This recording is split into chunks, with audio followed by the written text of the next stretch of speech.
Признавам, че съм твърде озадачен от това, което се случва в дискусията за вероучението в училище, защото никога не съм очаквал такава страст, такава ярост да се разрази по един на практика технически педагогически въпрос.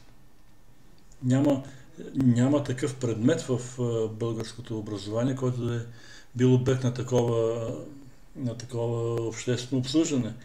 При положение, че сме имали предмети като марксизъм, ленинизъм, исторически материализъм, диалектически материализъм в училище, така наречената философия, която учеше материализъм, чисто идеологически дисциплини.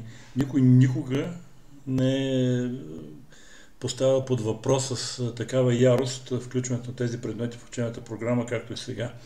И аз нямам друго обяснение, освен това, че може би е напипано нещо много важно, нещо, което ще промени живота, ще промени света, ще промени ежедневието на хората.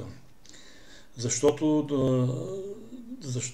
вероучението е на практика един твърде от една страна фундаментален предмет, от друга страна не толкова пряко свързан с материалното ежедневие на човека, колкото с неговата духовна битност, а пък тя не е нещо, което заслужава да бъде разнищвано и разкъсвано в медиите.